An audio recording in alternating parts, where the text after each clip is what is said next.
To my copy of your itinerary, Rita Howard has a free day on Wednesday. Now, I just thought it would be nice if you could bring her whole show over here from New Caledonia and put it on here on our... Oh, you can't. You won't? I should do what? Now, look here, Colonel, that's no way to talk to a... Hello there, Colonel. That's no way to... Well, that gold-braided pipsqueak. Jimmy, sir, he had the nerve to hang up on you? It's a bitter pill to swallow, I'll tell you, Carpenter. You know, Admiral Rogers is a great admirer of Rita Howard's. Oh, and so am I, sir. I've seen all of her movies. And, sir, do you know she is built like... Here. What's the matter with you? I know what she's built like. Oh, this is a foul blow. Foul blow. Admiral Rogers needs a new chief of staff. I wanted to have him down here, see the show, and then we could discuss the appointment. But now, I don't know. Now you'll have to try for the job on merit. Tough luck, sir. Yeah. Get out of here. Don't you have any friends of your own? Now.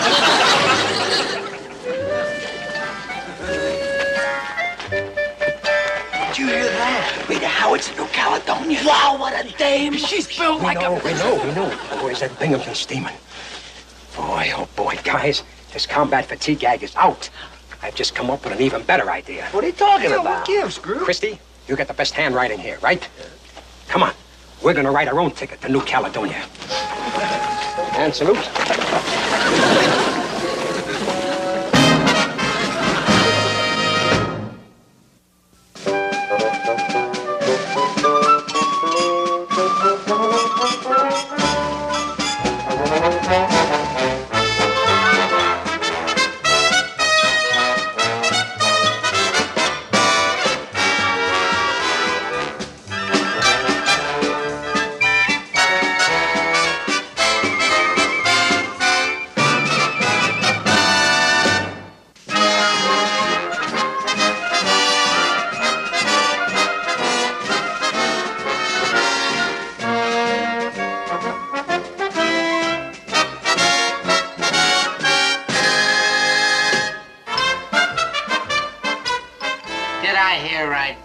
You cutthroats want me to give you a leave so you can go to New Caledonia? I know it's a little irregular, going over the skipper's head like this, sir. But you see, it's a hardship case. The only hardship that you bandits will ever face is running out of rackets. Now get out of here. Out. Yes, sir. Sorry, Christy. Guess you just have to write your cousin Rita in New Caledonia and tell her the family reunion is off. Well, I guess I can always see her in Hollywood after the war. And at least you know you tried. And a trooper like your cousin, Rita Howard, knows the show must go on. Just a minute, you two. Did you say his cousin, Rita Howard, the movie star? Oh, no, Captain. I didn't say that. Groove, you told and you swore that you would. Forgive me, Chris. It slipped out of my mouth before I could stop it. Do you realize what my life on this base will be now? Guys will be wanting my autograph, my picture. Why, guys will even be wanting to touch me. Yeah, see? Lucky, I deserve it. Come on, let's get out of here before you get me in any deeper. Now, wait a minute. Are you trying to tell me that this golden-haired boy is a cousin to Rita Howard, the movie star? No, Captain, I didn't say that. Hey, Groove, my cousin's letter, it's gone. Oh, is this it? Dear Cousin George, I'm so happy to know that we'll be seeing each other in New Caledonia. I can hardly wait to give you a big hug and a kiss from your little sister, Betty. Oh, please, sir, that's very personal. First of all, I've got a whole day off Wednesday to do anything my little heart desires. Christopher, my boy. Do you suppose that you could get her little heart to desire to come here to our little base and put on a little show? Captain, come on, Chris, don't be so modest. You know she'd do anything for you. Yeah, but how can I ask her? Now that we can't get our leave. Who said anything about you? Did I? Carpenter, did you say anything about no? You say that? He didn't say anything about no. Are you boys still here? Why aren't you packing? Go pack. We can't keep Cousin Rita waiting, can we? Pack.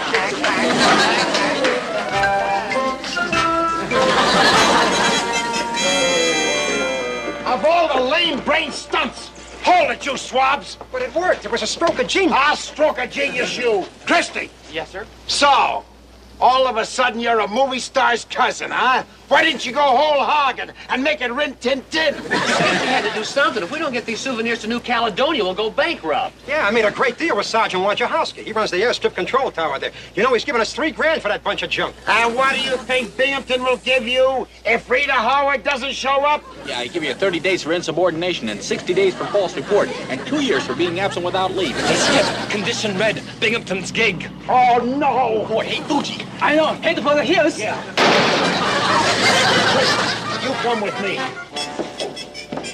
Ah, Captain Binghamton, sir. What a coincidence. I was just on my way over to your base, sir. Never mind the apple polishing, McHale. I brought your leave papers with me.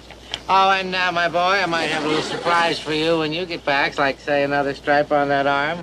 No, wait a minute, Captain. Before this goes any further, sir, about Miss Howard, sir, you see? I know about Miss Howard, McHale. It's no good to try and pretend like she is not Christopher's cousin. The cat is out of the bag.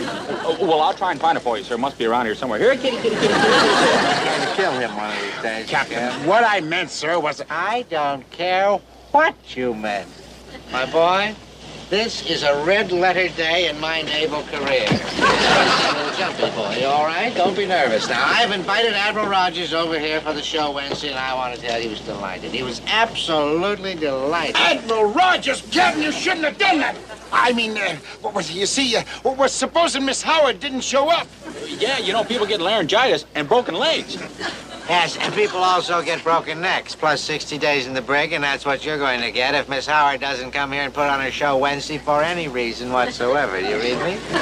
Loud and clear, Captain. Yes, sir. And what are we stalling for? It's not polite to keep a lady waiting. Shove off, get moving, move out. Oh, my boy, don't hurt yourself. Cousin Rita would never forgive me if you hurt yourself. Oh, yes, don't hurt yourself. All right, come on, let's go forward aft. Come on, let's go. Let's get out of here.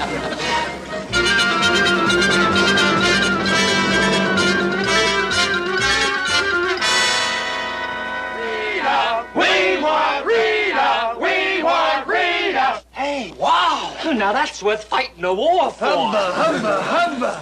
Miss Howard, on behalf of the brave men of Taratupa, the fight in this PT base in the South Pacific, we'd like to... All right, you guys, move on out. It's all right, Corporal. I'd like to talk to you. Sorry, Miss Howard. Colonel Pryor's orders. All right, come on, guys. Get on. Move on. Give the boys a hand. I'm going to make a direct run. Go ahead. Right, Skip. All right, you guys, hold that line. Like Admiral Dewey said, darn those torpedoes. Told you guys you can't go in there. Yeah, well, now, he may be right. Dewey didn't say anything about bayonets, you guys. Gee, I'm sorry. I hope the boys didn't upset you. Oh, not at all.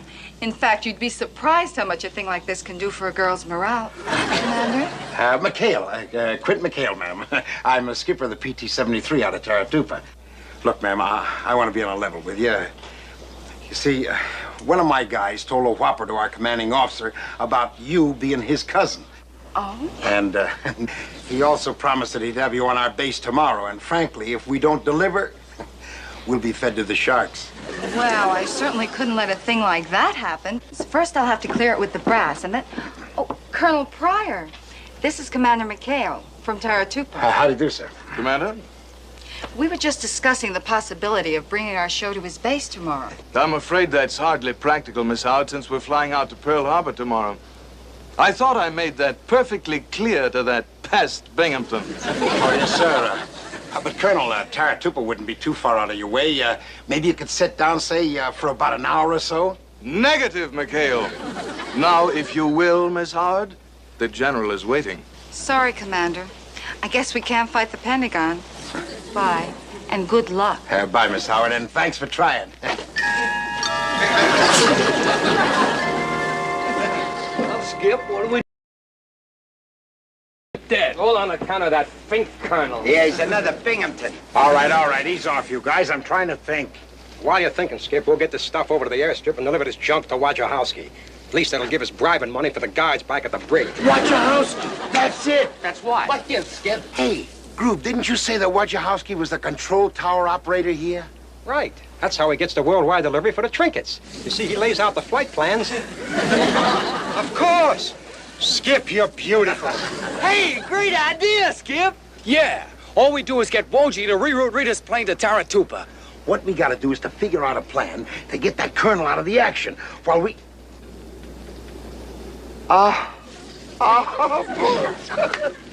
Your Uncle Dudley's done it again.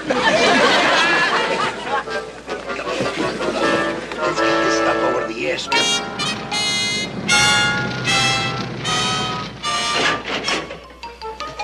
Okay, everybody, hopping out. You have to evacuate the plane. Let's go. What are you doing here, McHale? And furthermore, what are we doing here? Oh, you had to make an emergency stop, Colonel. Welcome to Tartufa, ma'am. What's the trouble, Commander? Epidemic on New Caledonia, ma'am. Yes, sir. They discovered it right after you left.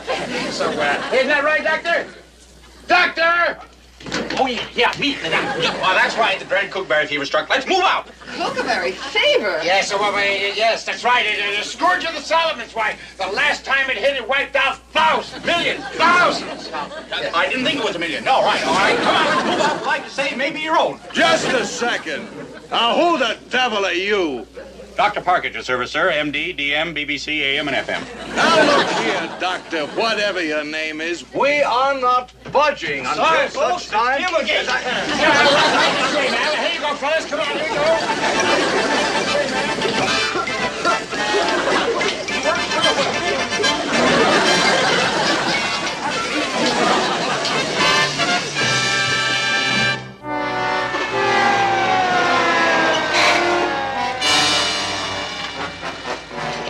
All right, everybody, line up against the wall. Let's move it. Now, see here, they're expecting us at Pearl Harbor in just a few hours. No talking. Think that thermometer was in long enough, Doctor? Oh, yes, it's the latest thing, instant mercury. Normal. Oh, thank heaven. Normal. Normal. Subnormal. That's the first symptom. Yeah. All right, everybody back. This man may be contagious. All right, now, all you normals outside. Hurry, here we go. Stay right there, sir.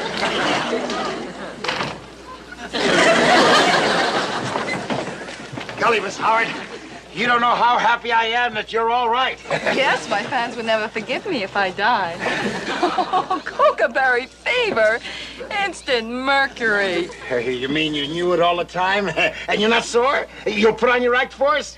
Well, I'll never be able to top your act, but let's get the show on the road. Let's get it on the road.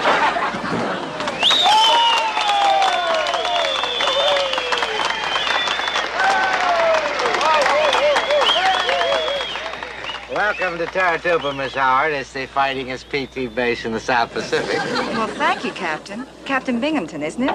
Yes, but my friends call me Wally. Yes. Oh, Miss Howard, may I present to Admiral Rogers? Awfully kind of you to stop off here, Miss Howard. I don't see how I could have passed it up. She'd do anything for me, Admiral. Oh, and Cousin George. Cousin George?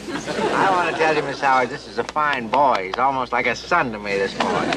Well, I'm sure the whole family would be delighted to hear he's being so well taken care of, Captain. Dear Cousin George. Family reunions always affect them this way. Oh, yes. How's Aunt Julius? I mean, Uncle Clary. Well, it sounds like showtime. Yes, gentlemen, we can't keep the troops waiting. I'd better change. Oh, I'll show you where, ma'am. Right this way. Oh, good. Hi, Admiral. Shall we take our seats, sir? I want to tell you, a man with your background, you ought to be at least a chief petty officer, son. You can't keep me here. My plane is due in Pearl Harbor at 2400. Sorry, sir. Doctor's orders, you can't leave until he makes a thorough examination. That's right, sir. Can't have you spreading kookaberry bugs all over the Pacific. All right, this is the most out... Here's the doctor now.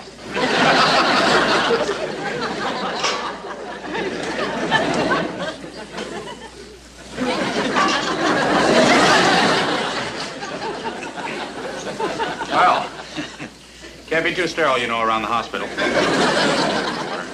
Gloves. No.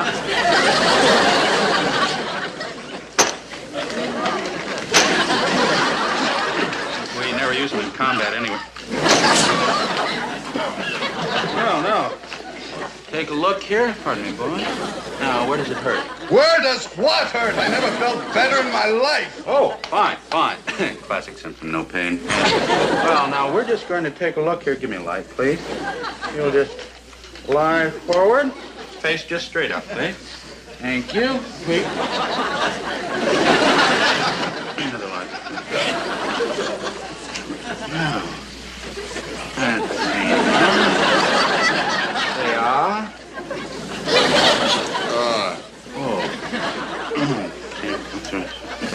Excuse me, Constable. The way I see it, it's definitely a marked inflammation of the anterior. If I'm not mistaken, it's hallucination of the central migraine area. And swelling in the lower epiglottis. Side. He's such a young man. Will you stop mumbling and tell me what this is all about? Easy now, Colonel. Mayo Clinic wasn't built in a day. And I'll tell you something about your career in the... Easy, please. Don't yell. I have a headache. Aspirin, please. Shoo, baby. Shoo, baby. Bye, baby. Your mama's off to the 7 seas. Don't cry, baby. Don't sigh, baby. Bye, baby. When I come back, we'll live a life of ease. Seems kinda tough now to say goodbye this way. But Mama's got to be rough now, so that she can be sweet to you another day. Bye, baby. Oh, don't cry, baby. Sure, baby. Your mama's off to the 7 seas. Now, just relax, Colonel. This won't hurt a bit. Easy. How's the patient getting along, Doctor? Well, not too good. We're going to have to put him on a pretty strict diet. You know, starve of fever, feed of cold. Oh, exactly. No, feed of cold, starve of fever. Oh, poppycock! I insist you let me up. Oh, well, he insists. I will let him up. McHale? What kind of doctor is this man? I've never seen such ridiculous medical procedure in my life. Well, Colonel, you're probably used to Army doctors, sir. Dr. Parker here happens to be one of the finest medics in the Navy, sir. I don't care what he is. He's not laying another hand on me. The Pentagon will hear of this. Now, where's Miss Howard? And where's our plane? And where are my clothes? Guys, come here. Now, we gotta keep him here until I can hustle everyone back onto that plane. Forgive us.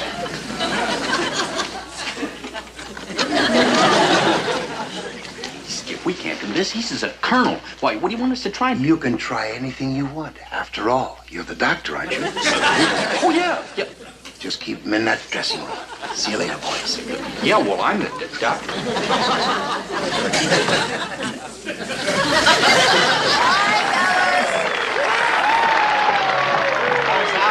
Miss Howard, wonderful. I loved your shoo-shoo. It was marvelous. Oh, thank you, Captain. It was awfully kind of you to perform for us, Miss Howard. We're certainly indebted to you and Colonel Pryor. Colonel Pryor, well, he didn't have anything to do with it, Admiral. Isn't that right, Cousin George? Or Cousin Rita? I mean, if anybody deserves the credit... By the way, where is the girl? I thought I heard one of the musicians say he's at the base hospital, sir. Base hospital?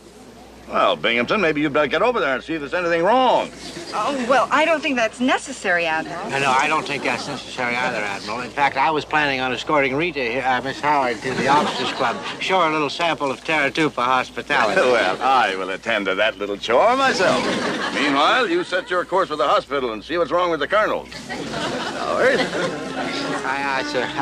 Wipe that smile off your face.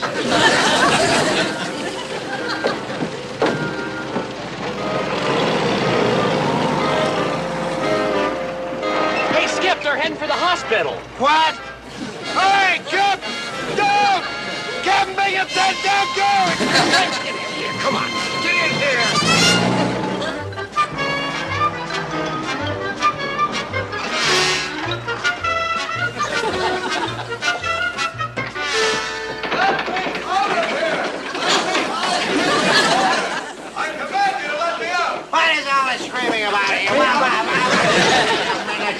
Fathers of mercy, wait a minute. Well. Dr. Schweitzer, we meet again. Yeah, Schweitzer, yeah. Well, I get back to the boys in the hut, yeah. Wait a minute. Oh, Captain, there's a very simple explanation for all this, yes, sir. In the name of the United States Army, I demand you open this door. Who is that in there? Who? Colonel Pryor? And you're Captain Binghamton, I take it. Well, I'm glad we had a chance to meet. Before I personally report you to the Secretary of the Navy. Why would you report me? You broke the door. I'm wise to your little scheme, Binghamton. Posing this imbecile as a doctor and locking me up so you could put on that show. You're in just as deep as we are now, sir. How dare you? Oh, what the hell? No. How dare you suggest that this imbecile is not a doctor? He's one of the top men in his field. Top man. Look at this equipment. Ever see anything like that? Come off it! This imposter doesn't know his eyeball from his elbow. And where the devil are my pants? Well, now, wait a minute. I resent that. Oh, shut up. I mean, I'll handle this, Doctor. I'll handle this. Now, look here, Colonel. Look here. I can personally testify to the ability of this ensign, this doctor, Parker. That's right, sir. Well, the captain's a regular patient of this doctor all the time. Yes, sir. Yes, sir. Absolutely. Yes, sir. Of course, he's a bit of neurotic, but what do you expect him a hypochondriac? Come right over here, sir. Sit right down here, sir. He always imagines something wrong with him. Like Yes, sir. Just that's it. Well, we really got something this time. Primary whiplash, the secondary tertiary. Split! Gauze! God! Nonsense! Nonsense!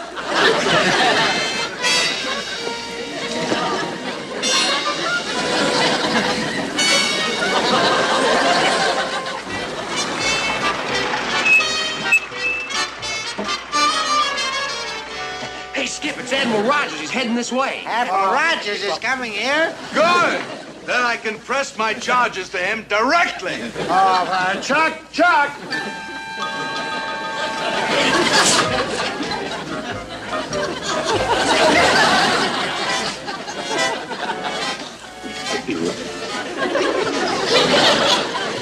Can't be too sterile, sir.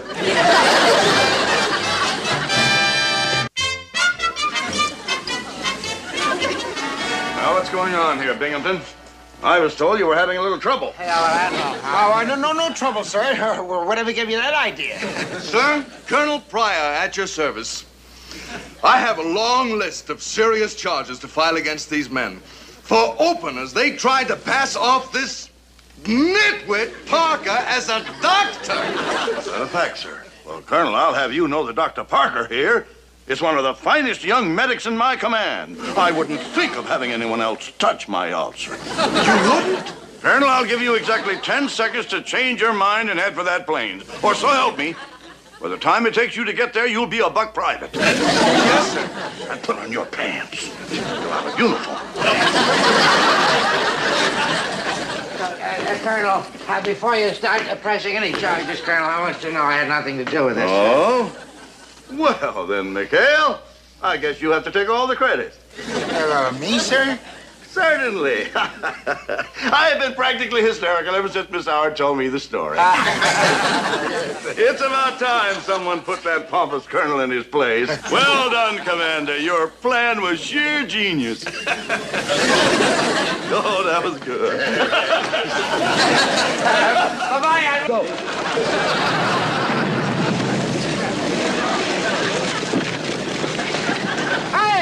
Come back, you cowards! I'm in the middle of a hot road! My money's down! Someone cover me! Ah, not you, you miserable!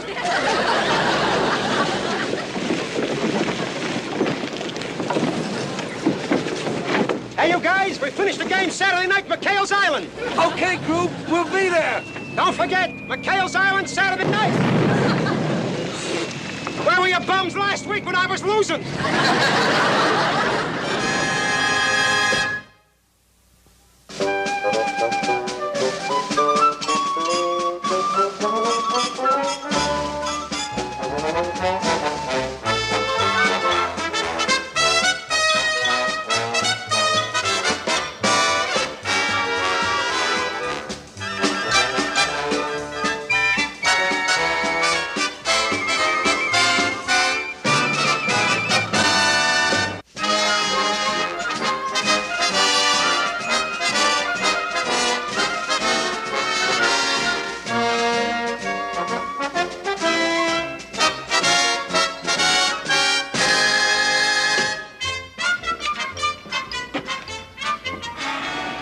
Any sign of that boat yet?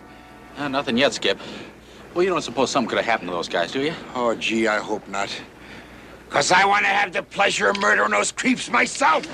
Taking a PT boat to a crap game in the afternoon. I know how you feel, Skip. Especially when you wanted to use it to go fishing. Yeah. Yeah, let me have those glasses. Doggone those guys. Oh, no. What do you see, Skip? I see us in a stockade for the duration. It's Binghamton. Binghamton? I better head for boondocks. Yeah. Boy, what's he gonna say when he finds out our boat's gone? Want me to find boondocks for free? Get out of here. Here, take this.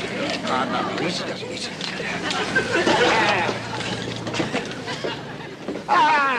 Hello, Captain. Hiya, Copy. Beautiful day, isn't it, sir? McHale, when I want a weather report, I'll call the weather station. Knock off the whistling. If I want bird calls, I'll requisition a cuckoo clock. Well, the reason I came over here is I've been informed that Admiral Benson is on his way to Taratupa on a surprise inspection tour. Now, I want to make sure that you have those pirates of yours shining, and that boat of yours better be...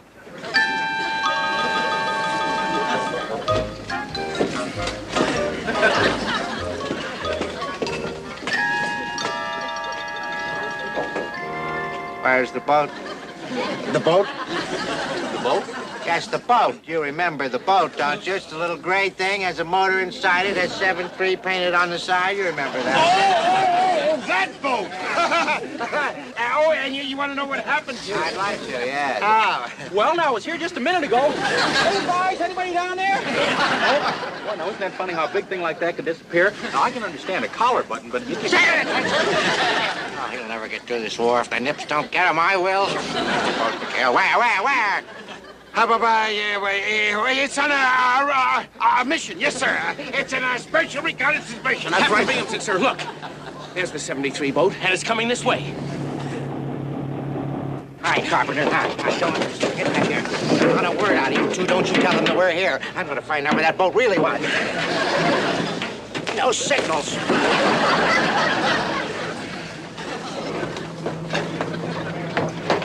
Hey, Skip, we're back. Boy, what a blast! You should have been there. Hiya, guys. Boy, what a crap game. Gruber had 11 passes in a row. The dice never left his hand. I was on the luckiest streak of my whole life. And it just ended. You heard them, sir. They just came back from a crap game. I heard. McHale, this is one time your saltwater tramps are not going to get away with this. Carpenter? Sir. Draw up the court-martial papers. Unauthorized use of a naval vessel without an officer on board. Gambling. Larceny. Misconduct. The works. This ought to be good for about 20 years apiece. 20 years? Hold it. Oh, now, Captain, you wouldn't put all the boys in a brig, would you? I wouldn't, huh? You have the boys at the brig at 1900 hours, right after the Admiral's inspection. And I want to thank you men for making this one of the happiest days of my life. Come, Elroy. 1900 hours. Yes, sir. Your base looked in fine shape, Binghamton. But I did think you were unnecessarily rough on some of your men during inspection. Especially the 73 boat.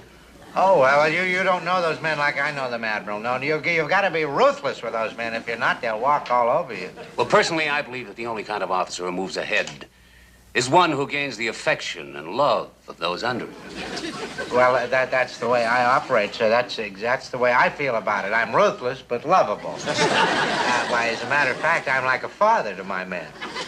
Isn't that right, son? Oh, yes, Dad.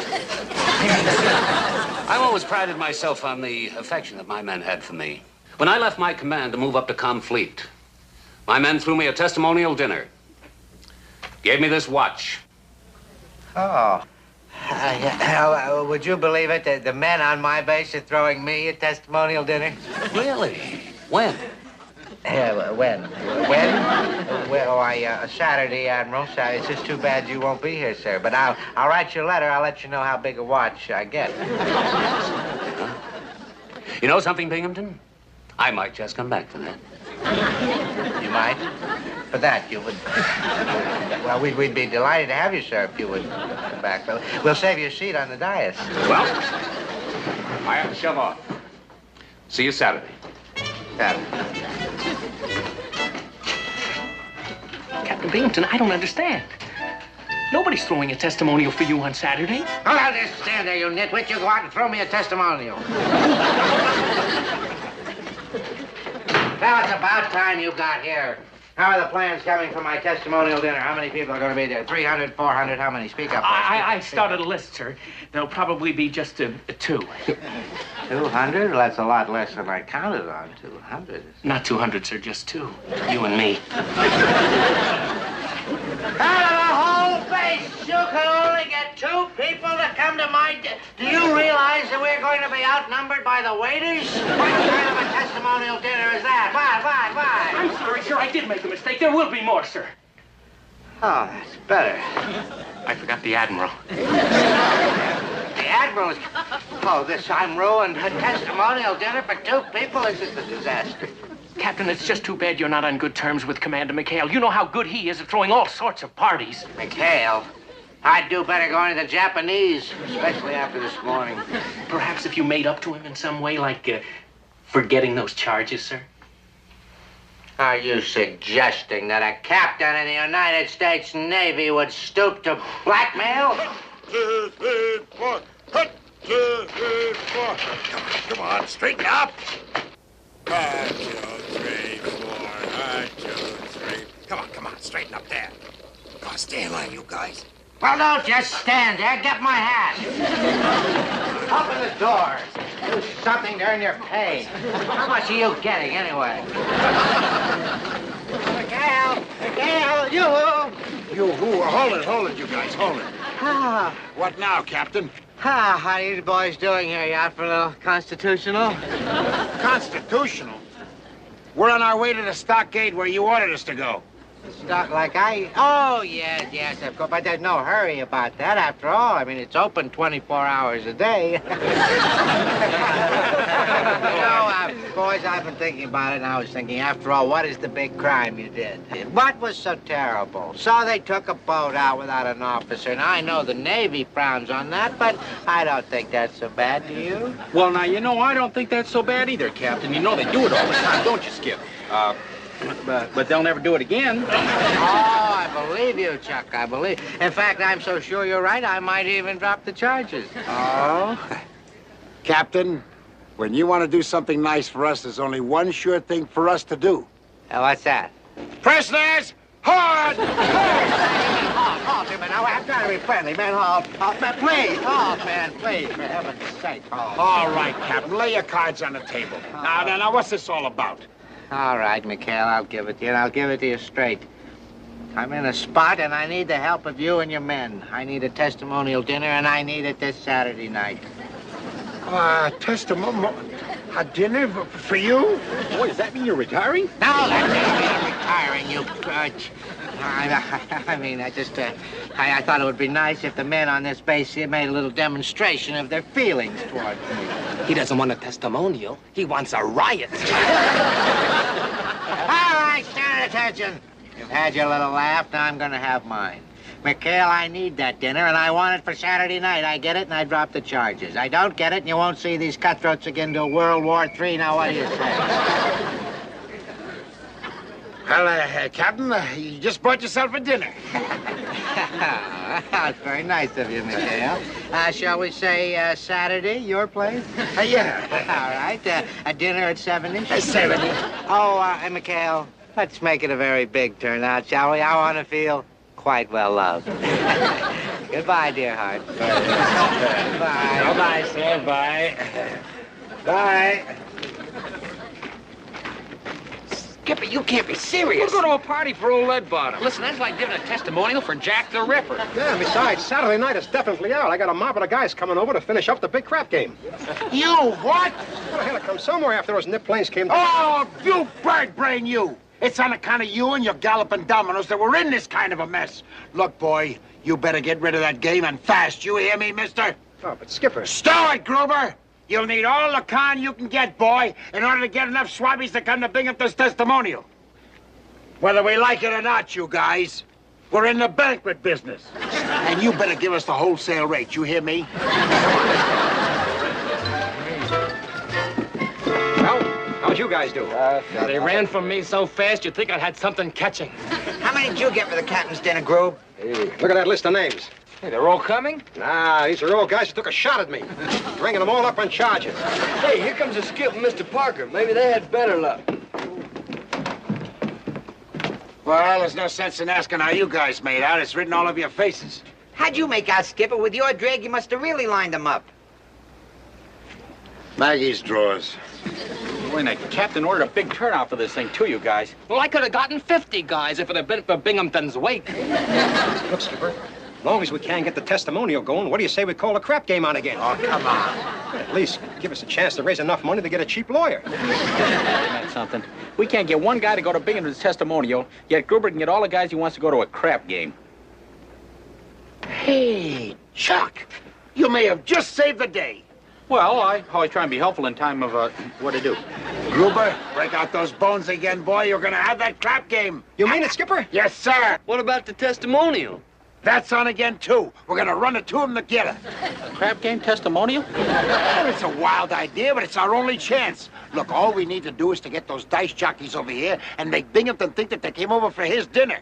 Then we get him in and out fast, and the boys can have their game. Boy, if Binghamton finds out that his dinner guests are a bunch of crap shooters, he'll kill us. If we're lucky, he'll kill us. Ah, come on, let's get back to the island. Take it, hold him.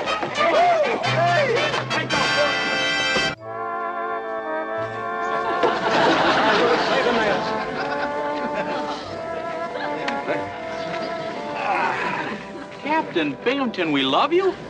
Oh, come on now, guys. Aren't you over doing it just a wee bit? Oh, well, we give a testimonial. We give a testimonial. Yeah. Well, it's just about time for our guests to be arriving now. All you guys got your assignments straight? Check.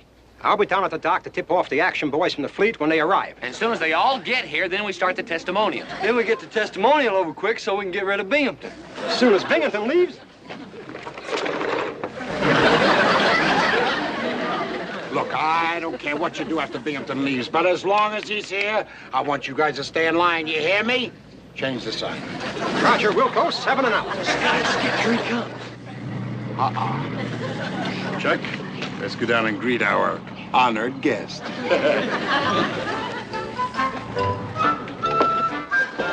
Ah, Captain. Oh, welcome to your testimonial dinner, sir. Thank you. Oh, Captain Binghamton, we love you. Well, that's a very nice touch. Straight from the heart, sir, straight from the heart. Knock it off. Where is everybody? Everything ready? Well, you're a bit early, sir, but, would you care to inspect the banquet hall, sir? The banquet hall, yes, I would like that. Right this way, sir. Captain Binghamton, we love you. Oh, what's the matter, Ensign? It's a very happy day. You seem nervous. Oh, me nervous? No, that's silly. I think we ought to go over to the bank.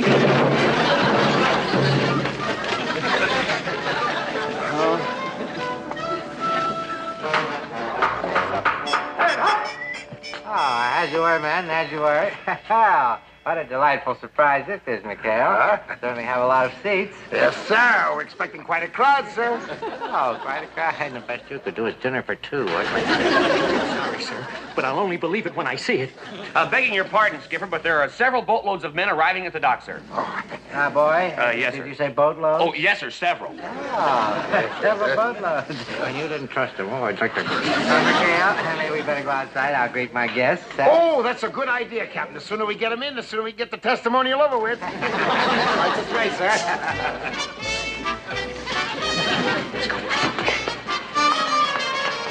McHale. Yes, sir.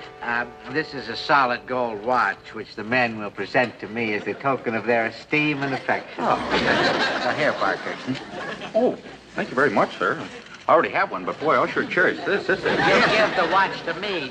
I get the watch. After my speech, you will surprise me with the watch.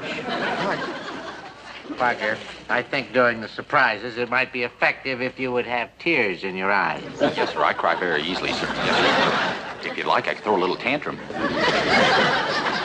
Bet my bottom dollar your family volunteered you for service. Let's go, McHale. I could throw. Are you trying to tell us an officer's going to be in the game? Not in the game. He's sort of behind it. Hey, you're kidding. Boy, what a chance he's taking. Don't worry. Binghamton's too smart to take chances. That's why he figured out this testimonial angle. Captain Binghamton, we love you. Oh, brother. Oh, look, don't you guys get it? This way, in case there's a raid, we're covered. You guys get yourself a free feed and a crap game. Now go on up to the hut. Please, go along with Binghamton, huh? Another ship. Men, Captain Binghamton. Welcome, man. Welcome. Thank you for coming. I hope it's as big a night for you as it is for me. I sure hope so. I got $500 of my shipmate's dough with me. Oh, really? Oh, well, I didn't expect cash. Just your being here would have been enough. Right this way, boys. The beer's on.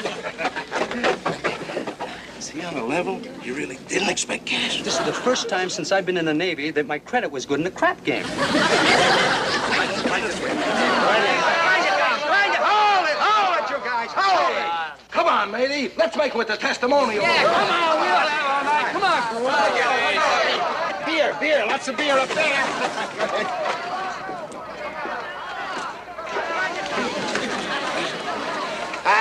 Well, I guess we got all the turnout we need, sir. We can start the proceedings now, sir. You out of your mind, McHale. We can't start until Admiral Benson gets here. Did you say Admiral Benson? Admiral Benson? Yes, Admiral Benson. This whole thing is for his benefit, and he ought to be pulling in any second now. You know something? I can hardly wait to show him how well loved I am.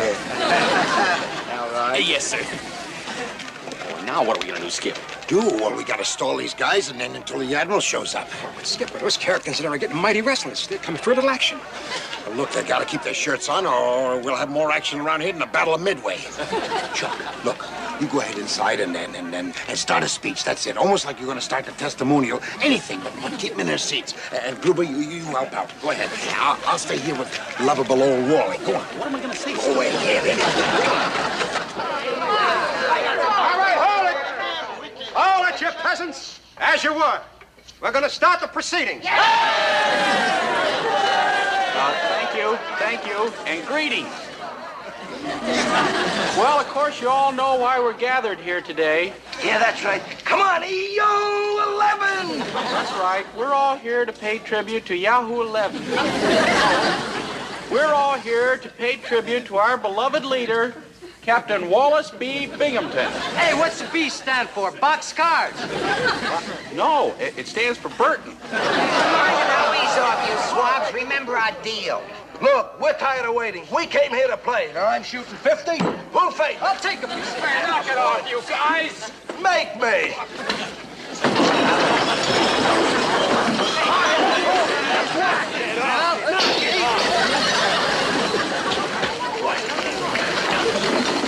Hey, you guys! Hey, knock it off! Attention! Attention! This is your ensign speaking.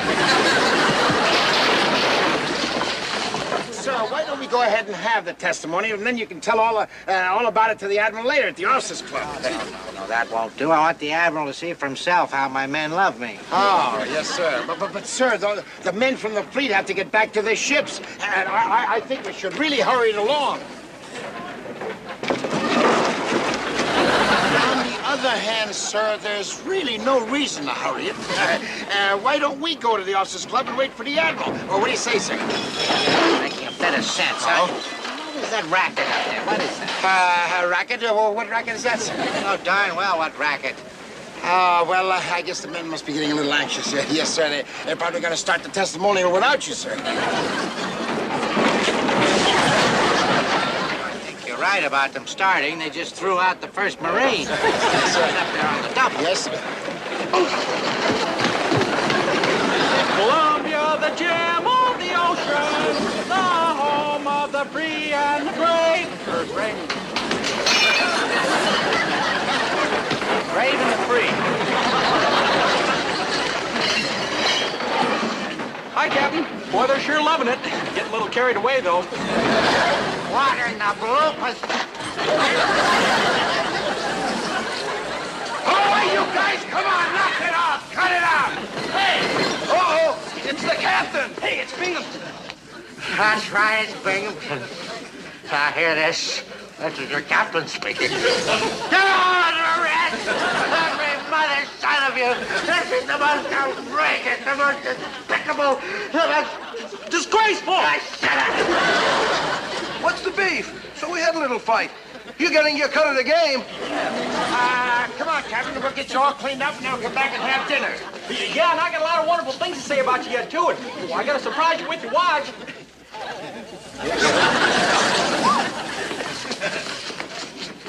Did you say my cut of the game? Sure. We know all about you fronting it with this phony testimonial. Oh, McHale, this really does it. I'm going to have you swinging from the radar mast for this. Captain Binghamton! Captain, it's the... Oh! Captain Binghamton, the Admiral's just arrived, sir. Good! I'm glad the Admiral's here, McHale, because with the Admiral as a witness, you're not going to wiggle out of this. This ought to be good for about 10 years. Wait a minute. Well, okay, sir. I just hope we have adjoining cells. Well, that would be nice if we had. What are you talking about, adjoining cells? What is that? Well, sir, you see, this is the only way we could get enough men to come to your testimonial dinner. And when the Admiral hears all about it, why... Yeah, like you being the only officer in naval history to have a crap game thrown in your honor. Yes, sir. The only officer to have a... I could just scream. Well, we better make it fast, sir. It's either sink or swim. Sir, he's almost here, sir. Swim. Swim like this way. There you are. For he's a jolly good fellow. For he's a jolly good fellow. For he's a jolly good fellow. We're so unhappy. Well, Binghamton, I must admit that you have quite a turnout. Oh, yes, sir. Yes, it was Admiral. I'm sorry you had to miss it all. Yes, well, so am I. Tell me, did you get your watch? I did my watch. Oh, yes. Well, we're having such a good time, we forgot all about giving the captain his watch. Mr. Parker, give the captain his watch. Skip, it broke, remember? Give me yours. Skip, that's my mother. Well, give it to him. Yeah. Surprise! As a token of our affection, we'd like to present you with this. May I see it? It's even inscribed. To Poopsie with love. Poopsie? Poops. That's one of the men's pet name for me, Admiral. I told you they're crazy about me. We sure are, sir. Yes, sir. All right, boys, let's hear it. For Poopsie the jolly good fellow. For Poopsie the jolly good fellow. Poopsie's a jolly good fellow. Oh, yes, sir. Yes, sir. I'll do it. I've been looking forward to the conference for weeks, Admiral. I'll be there bright and early. What's that? Binghamton, are you holding a band concert at this time of day? band? No, we don't have any. The enemy must be jamming our frequency, Admiral. I'll call you back, sir. Yes, sir. What's going on out there? What are you doing? Oh, sure, look out there.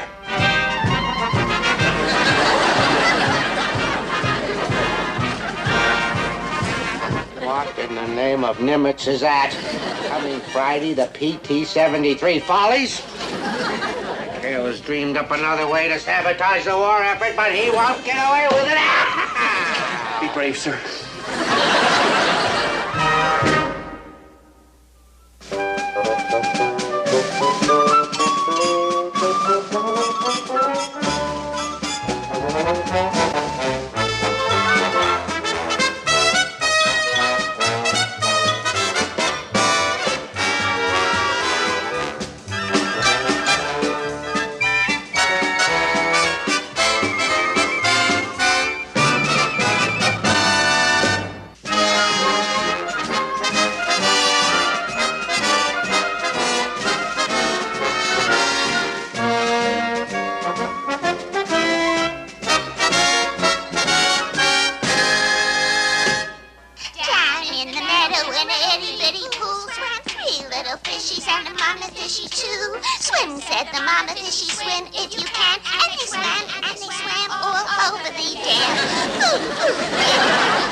This record's handed. You guys are gonna have to dream up another song. Hey, who needs a record player when you got real talent?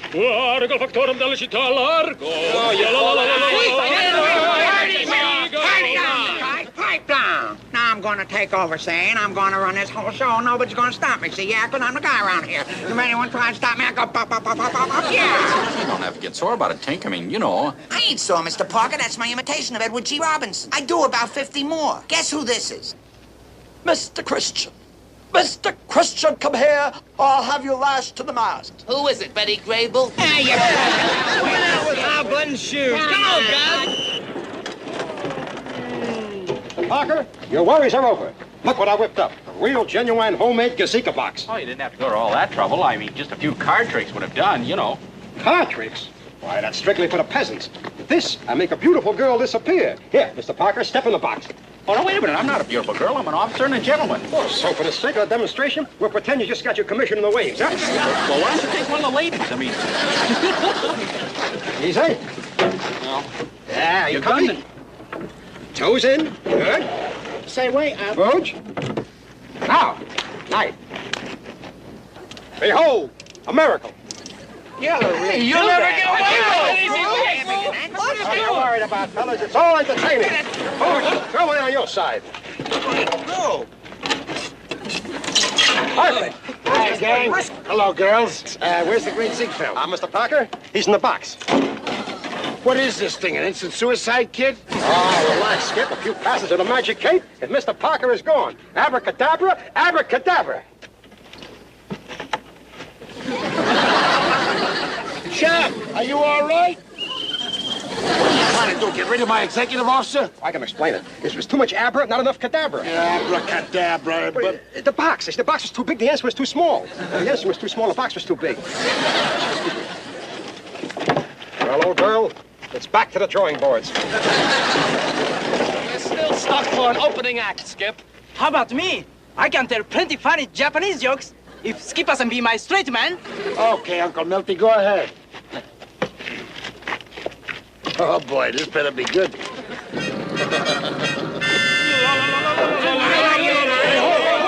You guys, come on, Fuji, quick, into the box.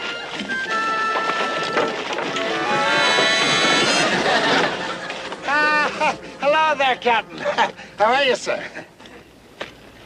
All right, I give up. Is this a PT base or is the Section 8 ward having their annual picnic? No, sir. We're perfectly normal. Straighten up there, girls. Well, sir, the men were just putting a show together and, for the men on the main base. You must have heard. Oh, yes, I heard all about it. Carpenter heard about it, too. Oh. The admiral's heard about it. I imagine that even Emperor Hirohito has heard about it by now. Boy, our publicity campaign's really going over. Oh, yes, I heard. Keep out of this. Benson, you are bucking for seaman second class. I got a little bit of news for you, too, McHale. You're not putting on any show. I've just rung down the curtain. Oh, now, have a heart, Captain. The men are starved for entertainment. Well, there hasn't been a USO troop through here in months. And you know why? Because we are supposed to be conducting a war here, not auditioning for the next edition of the Ziegfeld Follies. Ziegfeld! We could use that as our opening joke. Yeah! Now, wait a minute, Captain. There's nothing wrong in the men putting together a show, is there, on their own time? Nothing wrong, huh? I'll tell you what's wrong. You're interfering with communications. You're disrupting normal routine procedures. You're misusing naval personnel and you're wasting government property and what's in the box. Nothing, sir. It's just a magic prop I built. I guarantee it's absolutely empty. There's nothing in it. Nothing in the box. Then in that case, you won't mind if I have a little look, will you? Oh, no need to look. See? Hey! Well, that was just me. I'm practicing a ventriloquist act.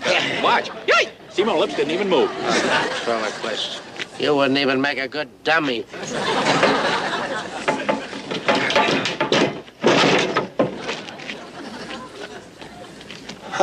There you are, sir. You see, we're as pure as the driven snow. There's been a lot of snow around here, and I'm going to put an end to the blizzard. There's going to be no show Friday night, and that's an order. Well, bye-bye, Captain. Bye-bye. Get out of here. Skip, the whole base was counting on us. Yeah, I know. And you want to know something? We're not going to let them down either. Old Leadbottom gave us specific orders not to hold the show on Friday night, huh? But he didn't mention anything about Saturday. And on Saturday, he's going to be holding that conference at Fleet, all right? Yes. And what he won't know won't hurt him. Right. Skip, that's a stroke of pure genius. You're not so bad yourself, Groove, you know, making Fuji disappear in the nick of time. Fuji? Yipe! Hey, where you been? What happened? How'd you get back? Don't ask me. That's what you call showbiz. Captain Binghamton, sir, the 68 boat is at the dock ready to go. Good. Let's see now. There's my tonnage reports, my logistic charts, my toothbrush. Gentlemen, take a memo. In my absence, Lieutenant Carpenter will be temporarily in charge. So any request... What's going on here? What? Nothing, sir. We just... I'll be the judge of what's going on here. What have you got behind your back? Nothing. What is that, you sneak? See that. PT 73 Follies changes to Saturday. McHale's Island, 2000 hours. Tell your friends and burn this.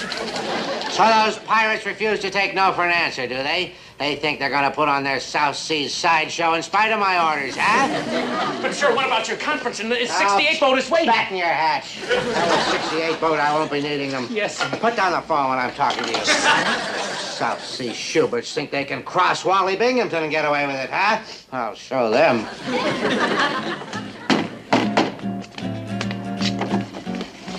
Joe sent me.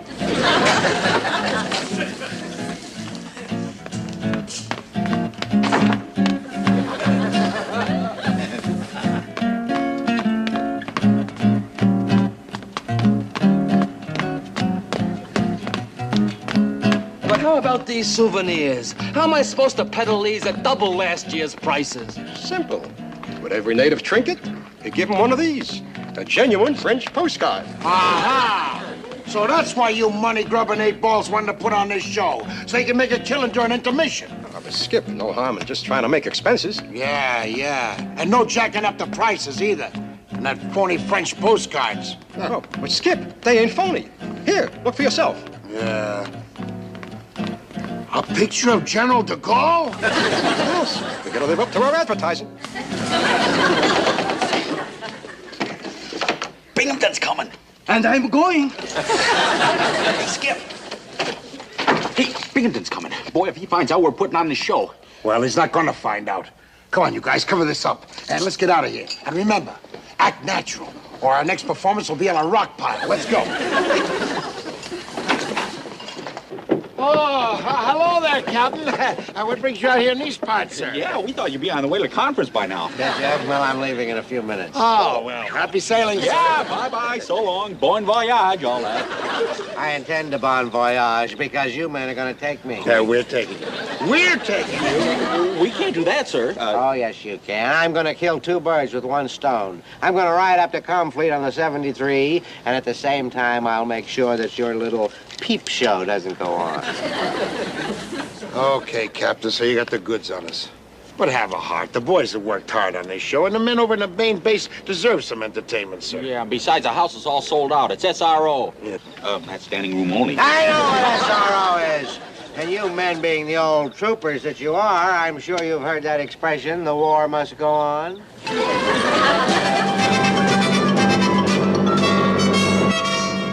How does it feel to be back in the Navy and out of show business, McHale? Oh, I'm really enjoying this trip, and at the rate we're going, we'll be up at Comfleet with hours to spare. Yes, sir. Look at Binghamton up there. That dirty rat, I'd like to give it to him like he gave it to us. Not so much that he called off our show. What are you going to do with 500 pictures of General de Gaulle? Condition red, and enemy plane. She's diving right at us, Skip. Battle stations, come on, boys. There she is. 11 o'clock, Skip. No, wait a minute. No, it'll be about 11:15. No, 11:17. The big hand's on. About 11. Stop with the numbers already.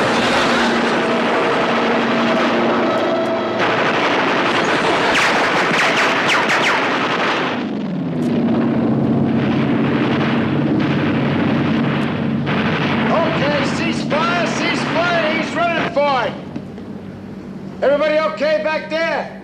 Everybody's fine, Skip. All right, let's get moving, McHale. We're losing time. That's not all we're losing. That nip hit our tanks, doggone 'em. Yeah, you're right, Skip. Boy, the fuel gauge is really going down fast. 27, 26. 25. There he goes with the numbers again. Will you stop that? How far away from a friendly base? Too far. We'll have to put in an Nearest Island and make repairs and see if we can get more gasoline. I don't know, Skip. Those are all Japanese held. Yeah, well, maybe we can fool him into honoring an American credit card, huh? I left mine in my wallet, Skip. I don't know if we can go back. That's joking, but... You say you can use it in your show, I'll strangle you, you bird brain.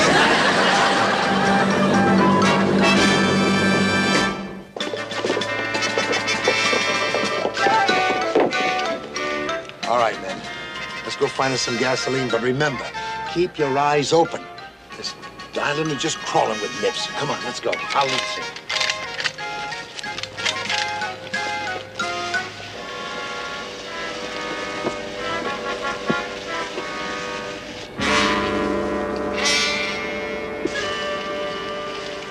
Hey, look. Jackpot, you guys.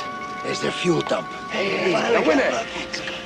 Can't just barge in there, McHale. We'll have that whole island on our necks. Enemy truck. Hit the deck.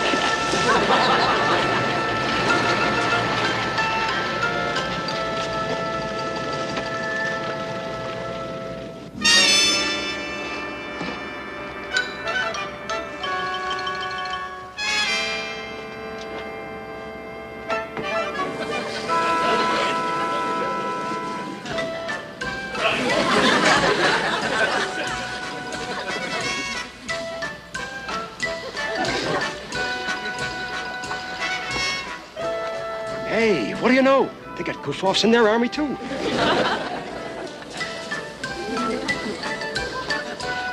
Hey, fellas. I think our transportation problems are just solved. Keep me covered, boys.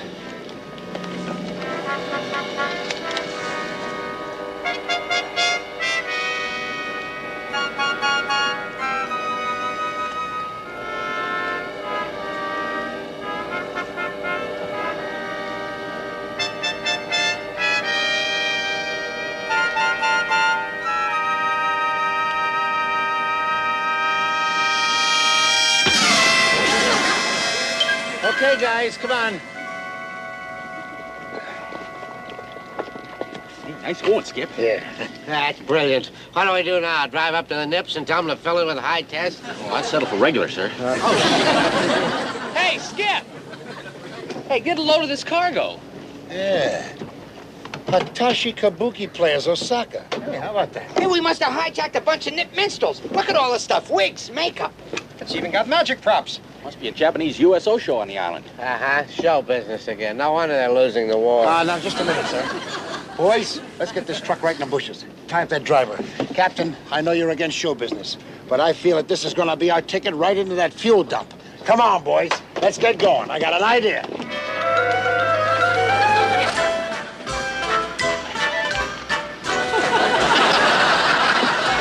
All right, come on, you guys. Get out here. Let's take a look at you. I saw, Skip. Hey, happy? Yeah, Virgil?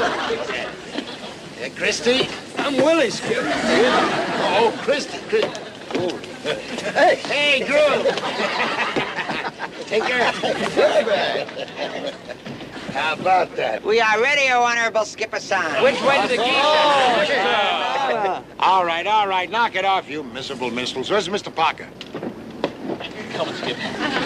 How about this bell-bottom sleeves? Hey, what's holding up the captain? Last time I looked, he was still struggling with his girdle. If he wasn't an officer, I'd ask him to marry me. All right, knock it off. Warning you, McHale, if we get killed because of this fool stunt of yours, I'm going to see to it that you're court-martialed. Oh, whatever noble captain desire. Why do I have to wear the geisha outfit? It's a disgrace. It's a positive outrage. Oh, I think you look beautiful. Oh, do you? Well, I suppose. Go shut up. Oh, that's enough, sir. Now, fellas, look, we gotta move fast, so we're gonna go over this once more. Now, I'm gonna tell the officer in charge that we've come to give him a sample of the big show that we got in store for him, right? Then the great Grabuji waves his magic wand and holds the guards spellbound with a few hundred assorted tricks, right? What do you expect? Made in Japan. While Rube's making with the hocus-pocus, the rest of us load the gas drums into the truck. Check. Now, one thing. I'm the only one here that can speak enough Japanese to get us by, so the rest of you guys, keep your big mouths shut. I'll do all the talking. Present company accepted, sir. All right, you paisans, come on, into the truck. Christy, you drive. Pardon me, sir. Ladies first. Oh, knock it off, you nitwit. Well, at least you can call me an honorable nitwit.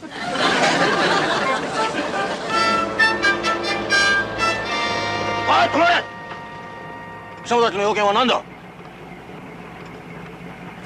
私たちは慰問に来た芸人たちです。よし、通れ。俺が態度を呼んでやる。俺が態度を呼んでやる。態度。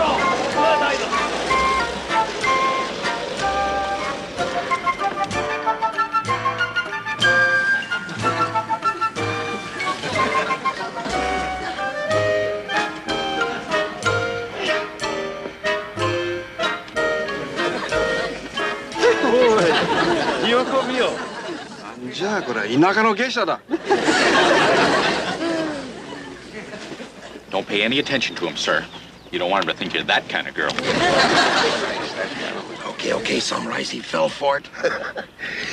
It's showtime. He's gonna put us all in that tent over there. The whole detail. Have no fear, Skip. I won't let you down. You better not, or our next booking will be in a prisoner of war camp. Make it look good, boys.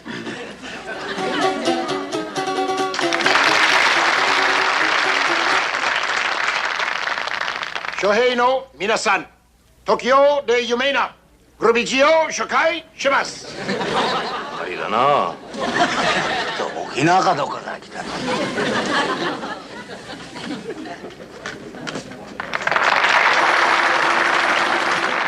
発送はい。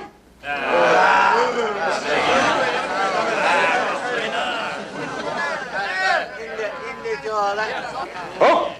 Okay, boys, get that gas. Come on, boys, let's go, quick.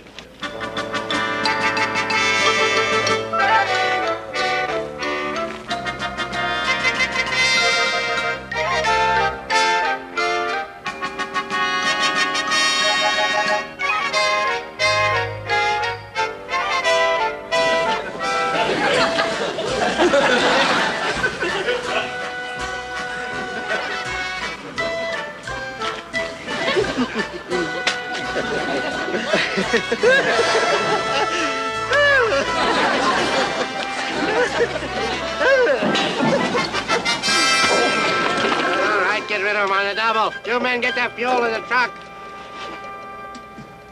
What? Hey! 出直してこい。みたいな太鼓は沖縄帰ってこい。What's going on in here? Why? The great Rubigi's not making out so well. How'd you make it out? Oh, I got rid of that sentry. I doubled him. Good. Good for you, ma'am. Sir.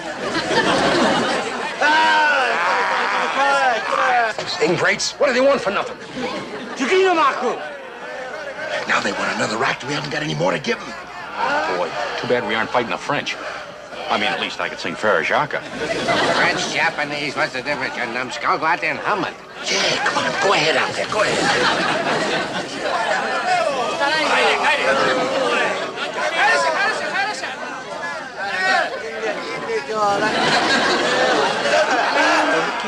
Sukiyaki, teriyaki, osoga, negoya, maufukiyama, sensu hayakawa,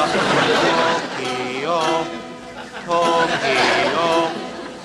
ああ、もう今時は歌っていうのは昔みたいにええのないな。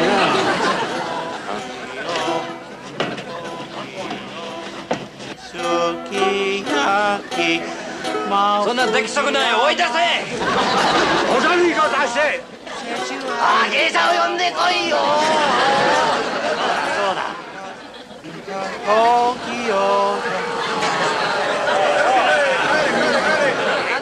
Ukulele's out of tune. Uh-oh. What do they want now? You. Me? Yeah, and we need the time. So come on, Madam Butterfly. Your public awaits you. Go.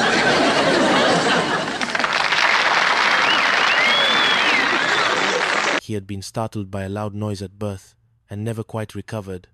followed Sterling.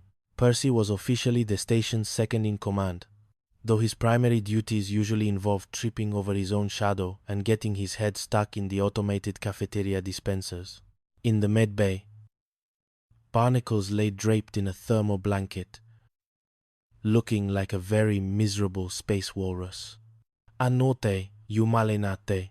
Anote, you malenate. Anote, you malenate. Oh, Sterling, Barnacles wheezed. I don't know. The docs are running tests. Hyper-indigestion, space colic, high galactic tension. I'm in bad shape. Sterling leaned over him. Gee, sir, you look. Well, you look exactly the same as usual. I'm a dying man, Sterling. Don't forget it. The station needs a leader. I'm appointing you as the acting director of Station 09. This minute. That's an order, Sterling recoiled. Director? Me? Sir, look at me. Do I look like I belong behind a desk? I'm a star pilot. I belong in the black, and I'm appointing Percy Puddles here as your acting executive officer.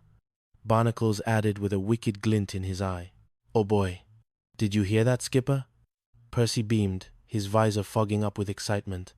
You'll never regret this, Director. I know I won't. Barnacles whispered as they left. Ironside is going to vaporize them. By noon, Sterling was sitting in the director's high-backed hover chair, looking like a man awaiting execution. The phones wouldn't stop ringing. Beer. Yes, this is Director Sterling, Max barked into the comms. The sinks? Tell the petty officers to use the fire hoses. What? The zero-G stabilizers? Percy, get those garter belts to the nurses' quarters immediately. And what is this about the combat bots playing laser tag in the mess hall? Tell them to keep their heads down. In the corner, the station's crew, a motley collection of tech heads and greasers, led by Greasy George, were trying to convince Max to let them throw a Founders' Day gala. Come on, Skip, we can rake in a pile of credits. We've got Martian dancers, synthetic ale, the works. Greasy George pleaded. We've got Martian dancers. We've got Martian dancers. We've got Martian dancers. We've got Martian dancers. Fine, full speed ahead, Max shouted, trying to answer 3 other lines. Chapter 3. The Sultan and the Space Cayman. The chaos reached its peak when the Sultan of Maramari, a minor planetary ruler with a massive ego and 3 beautiful daughters, arrived for a diplomatic visit. Barnacles, watching from the medbay's hidden monitors, cackled with delight. Sterling was currently juggling a station-wide party, a plumbing crisis, and now interplanetary diplomacy. Your Highness, Max said, greeting the Sultan as the royal shuttle docked. Welcome to Station 09. I'm Acting Director Sterling. Tense, life fence, she. I am Karim, the Sultan announced, his robes shimmering with micro-LEDs. I travel with my most valuable possessions. My daughters. The princesses of Maramari. Wowie, wow, Percy whispered, staring at the princesses. I heard that, young man, the Sultan snapped. Do you dare debase the dignity of the princesses? No, sir. That was a ceremonial greeting. In our sector, wow means your grace is blinding. Sterling lied smoothly. The Sultan was fascinated by the station's PT starfighters. Max, desperate to keep the Sultan busy, let him steer the station's primary scout ship. Meanwhile, Percy had managed to accidentally secure a date with Princess Siri, the youngest daughter, by promising her a tour of the Forbidden Nebula in the station's high-speed interceptor. If the Sultan finds out, we're stardust, Sterling warned Percy. Get that girl back to her quarters before dinner. But complications arose. Barnacles miraculously recovered the moment he heard Ironside's shuttle was landing, emerged from the medbay. He had set a trap.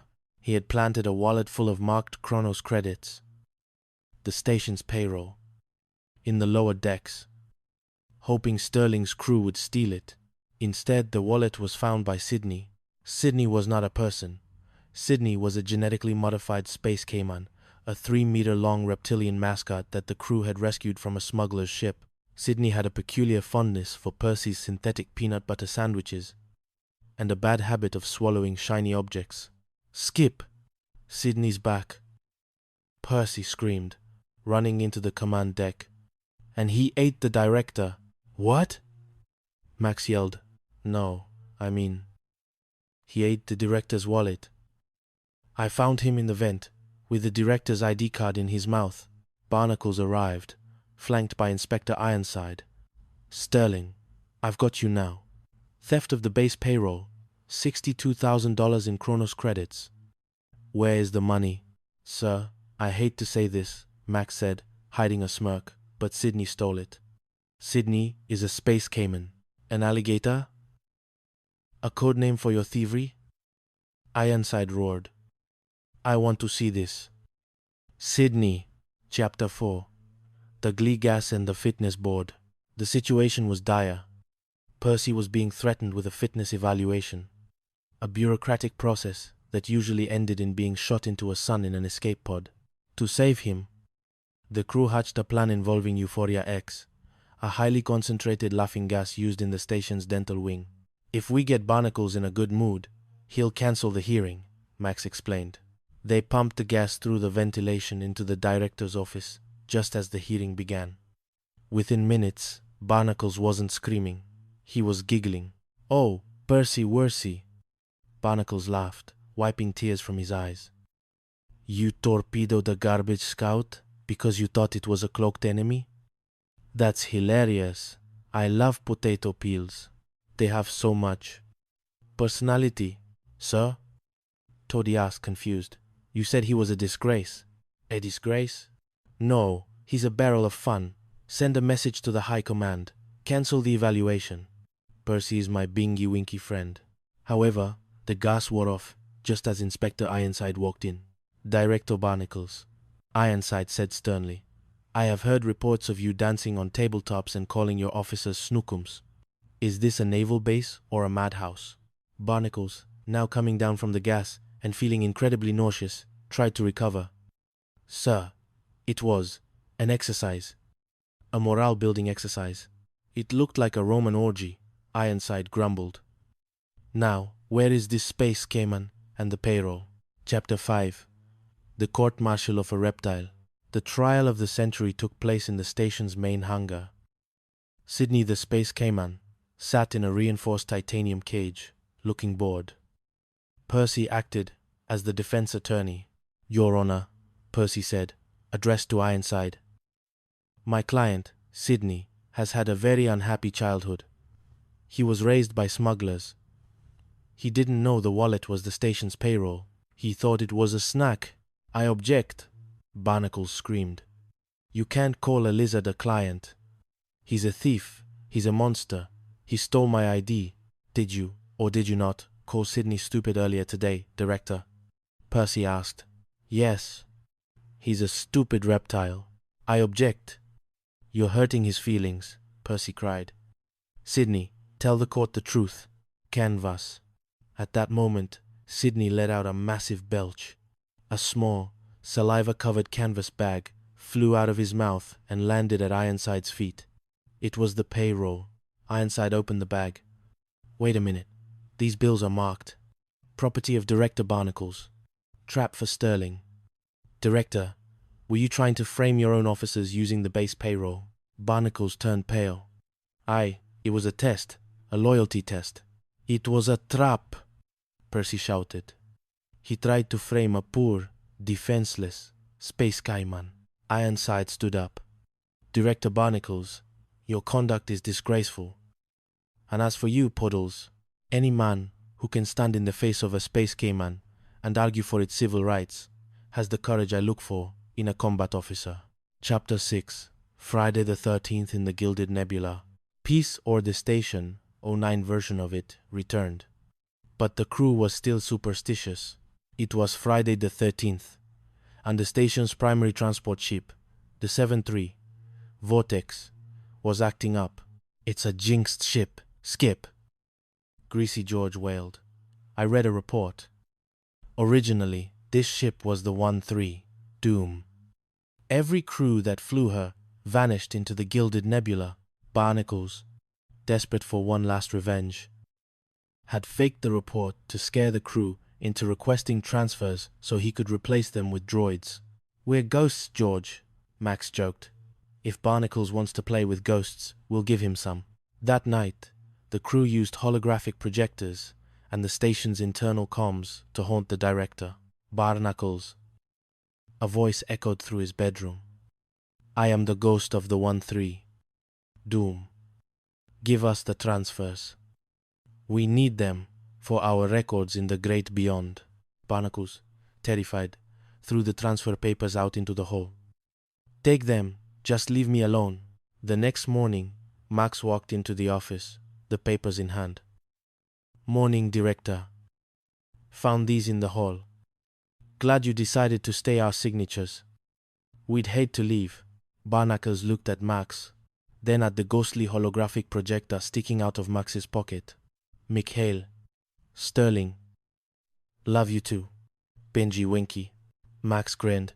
As the station drifted through the nebula, a loud crunch was heard from the lower decks. "What was that?" Toddy asked. "Sydney found the director's new hovercar," Percy reported. "He thinks the bumpers are made of peanut butter." Barnacles put his head on his desk. "Toddy, get me the pink pills. The big bottle. The Chaos Chronicles. The Scoundrels of Azure Bay." Chapter 1. The Director's Ulcer and the Garter Belt Crisis. Director Wallace the Walrus Wimperton did not have a life.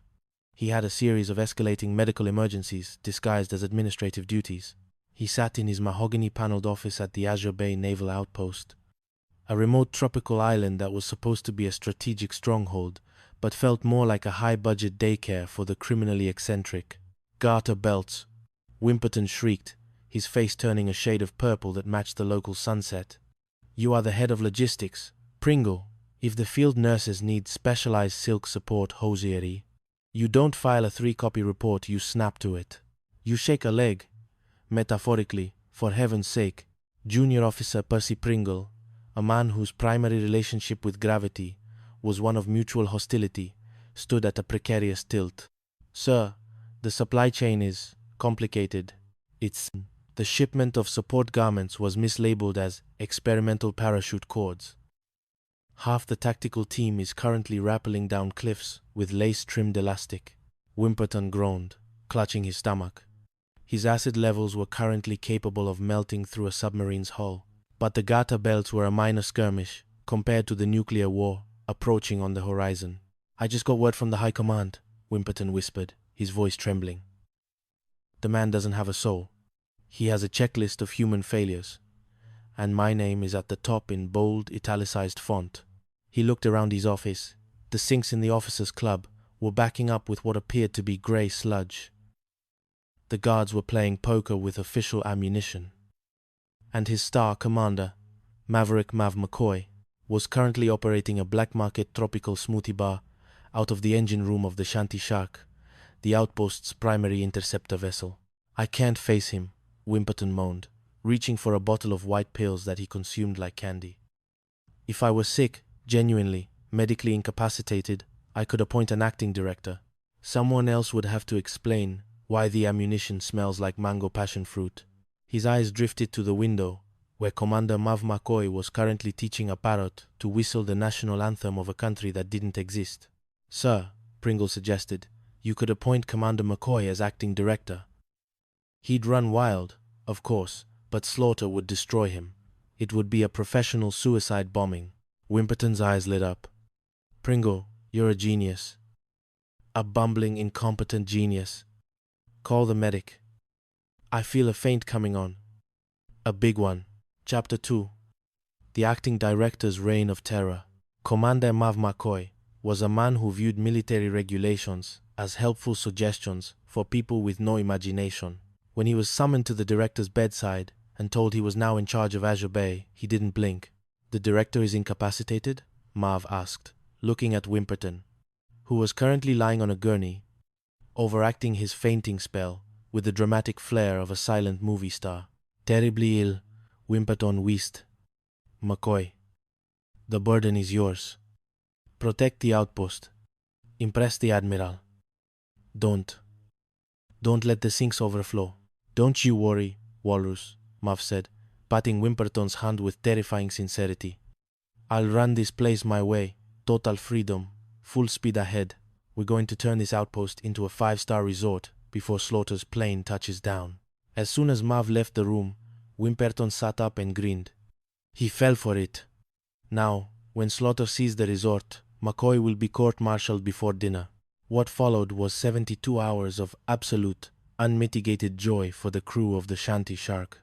Mav McCoy's first act as director was to authorize a cultural appreciation festival, which involved 3 crates of illegal rum, a hula dancing competition, and the conversion of the air raid shelter into a VIP lounge.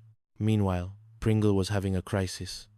Commander, Director, whoever you are, the sinks are still plugged and the nurses are still waiting for their support garments. Pringle, focus, Mav said, leaning back in the director's chair with his feet on the desk. Also, we've authorized a shindig for the boys. Full speed ahead. But the Admiral, Pringle squeaked. Iron grip Slaughter? He just needs to see a happy, motivated crew, Mav lied. The happy, motivated crew was currently trying to teach a local saltwater crocodile named Snappy how to balance a tray of drinks on its head. It was, by all accounts, the most efficient Azure Bay had ever been. Chapter 3. The Archduke and the Bearded Princesses. The news reached Mav that a VIP guest, the Grand Archduke of Marania, was being forced to land at Azure Bay due to engine trouble. The Archduke was traveling with his 3 daughters, the princesses, and was known to be a man of extreme traditionalism and a very short temper. Wimperton, still recovering in the infirmary, cackled when he heard the news. An Archduke! This is perfect! Yabba, an Archduke. McCoy will offend him. International relations will crumble, and I'll be back in my chair by Monday. To ensure Mav's failure, Wimperton sent a secret message to one of the field nurses, Lieutenant Wilson, telling her she was overworked and should go for a swim at the private beach, knowing Mav would be left with no one to host the princesses. When Mav realized the Archduke was arriving, and he had no one to act as a royal welcoming committee, he did what any rational commander would do. He looked at his crew. Gruber, Mav said, pointing to a burly, bearded machinist who was currently eating a peanut butter sandwich. You have delicate features. And you, Virgil, put on the silk support garments we found in supply. You're going to be the princesses. But Skip, Gruber protested, I have a mustache. It's a Maranian tradition, Mav shouted. Now, get the grass skirts. The Archduke is landing. The welcoming ceremony was a sight that would haunt the Archduke's dreams for decades. The princess's 3 sailors in drag, with varying degrees of facial hair and very muscular legs, performed a dance that was less graceful royal tradition and more active seizure. Greetings, oh, exalted ruler, Wimperton shouted, having suddenly recovered to witness the disaster. Allow me to introduce the princesses. Wimperton, hoping to expose the ruse, lunged at one of the dancers. This isn't a princess. This is a phony Balinese bunny. You're under arrest, you bearded harlot. He ripped off a wig, only to find himself staring at a very angry, very real royal attendant Mav had managed to find at the last second, while the sailors hid in the bushes. Captain, the Archduke bellowed, your unpardonable behavior will be reported to the State Department. You have assaulted my staff. Wimperton was dragged back to the infirmary, screaming about bearded bunnies, while Mav McCoy calmly accepted a commendation from the Archduke for unorthodox but spirited hospitality. Chapter 4. Wimperton was done playing games. He decided to convene a fitness board to have Mav's second-in-command, Pringle, dishonorably discharged. One look at Pringle's record torpedoing a garbage scow, shooting down a target plane during a drill, and he's finished. Mav knew he had to act. He knew Wimperton was only a monster when he was sober and stressed. What the walrus needed was a chemical intervention. The dentist at the base just got a shipment of nitrous oxide. Mav whispered to his crew, laughing gas. If we can pipe that into Wimperton's office during the hearing, he'll be so happy he'll promote Pringle to admiral. The crew went to work. They rigged a tank of 100 proof laughing gas to the office window As Wimperton sat at his desk, preparing to destroy Pringle's career, Marv signaled the landscaping detail outside. "Breathe deeply, Director," Marv said, entering the office with a bouquet of goldenrod flowers. "Clear your lungs." Wimperton took a deep breath. His face transformed. The scowl that had been etched into his features for 20 years began to melt. A giggle, a high-pitched, terrifying giggle escaped his lips. "Chucky Wucky!" Area Alache, the admiral shoemaker, who had arrived to oversee the fitness board, walked into the office to find Wimperton dancing on the desk and Pringle trying to explain that he wasn't actually Chucky Wucky. "Binghamton," the admiral roared. "What in the name of the Great White Fleet is going on here?" Wimperton lunged at the admiral, trying to give him a hug. "Oh, you're a cute little trick. Let's go on sick call together, you handsome devil." The admiral, disgusted, turned to Mav. "I've heard enough. Director Wimperton is clearly suffering from combat fatigue. He's having hallucinations. Commander McCoy, you stay in charge. This man needs a long, quiet rest in a padded room." Chapter 5. The Curse of the Kraken. 1-3. Wimperton eventually returned. Sober and vengeful, he tried to reclaim his power by claiming the Shanty Shark, which was officially designated as Interceptor 73, was actually the Kraken, 1-3, a jinxed vessel with a history of exploding crews. "It's a Jonah ship," Wimperton told the men, showing them forged documents. "Everyone who sails on the 13 dies a horrible, watery death. I'm doing you a favor by transferring you all to the frozen wastes of the Arctic." The crew was terrified. Sailors are a superstitious lot, and they began to see omens everywhere. A black cat crossing the pier was enough to cause a mutiny. Marv McCoy, however, knew a psychological warfare game when he saw one. "You want a ghost ship, Walrus? I'll give you a haunting you'll never forget." That night, Marv and his crew rigged a boat with pulleys, fog machines, and glowing paint. As Wimperton sat in his shack, gloating over the transfer papers, the ghosts of the Kraken 1-3 appeared. "Wah! Wah!" A voice moaned through the fog. "We've come back from the grave. We need our records." A figure draped in glowing sheets, Marv on stilts, floated toward Wimperton's window. "The transfers, Wally. The High Command won't let us into heaven without our transfer papers." Wimperton, terrified of the supernatural, threw the papers out the window. "Take them. Go to the big PT boat in the sky. Just leave me alone." The next morning, Marv presented the signed documents back to a very confused, very hungover Wimperton, who couldn't explain why he'd signed a decree stating that the Shanty Shark was exempt from all future inspections due to being officially haunted. Chapter 6. The Croc, the Wallet, and the $62,000 payroll. The climax of the Azure Bay saga began with a canvas bag and a very hungry reptile. The outpost's entire $62,000 payroll had arrived, and Pringle, tasked with transporting it, managed to lose it near the lagoon after being distracted by a particularly interesting butterfly. "It's gone, Skip," Pringle sobbed. "The money. The payroll. I think a girl with a birthmark on her ankle took it. Or maybe it was a lamppost. I was very dizzy. In reality, Snappy the saltwater crocodile had found the leather wallet inside the bag and, thinking it was a particularly chewy lizard, swallowed it whole. Wimperton was ecstatic. "Grand larceny. I have you now, McCoy. The payroll is missing, and Pringle was the last one seen with it. You're all going to the brig for 1,000 years." Mav and the crew spent the night hunting for Snappy. When they finally found him, the crocodile was looking suspiciously smug and somewhat bloated. "He ate the wallet, Skip," Gruber shouted.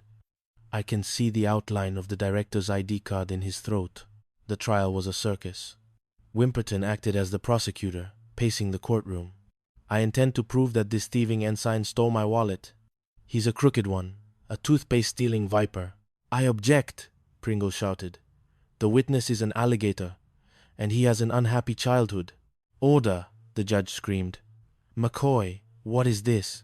Mav entered the courtroom, leading Snappy on a very thick chain. The crocodile was wearing a small sailor hat. "Your Honor," Mav said, The defense calls the real thief to the stand. Snappy, tell the court the truth. Snappy let out a low, rumbling hiss. He says the director dropped the wallet as bait to frame us, Mav translated. And as evidence, I offer this. Mav reached into the crocodile's mouth, a move that made everyone in the room gasp, and pulled out a soggy, partially digested leather wallet. He opened it, and out fell $62,000 in crisp, unmarked bills. Aha! Wimperton screamed. He found it. He stole it from the crocodile. Actually, Director, Mav said, showing the bills to the judge. These bills are marked with your initials. You marked them before losing them, didn't you? To ensure they could be traced back to us.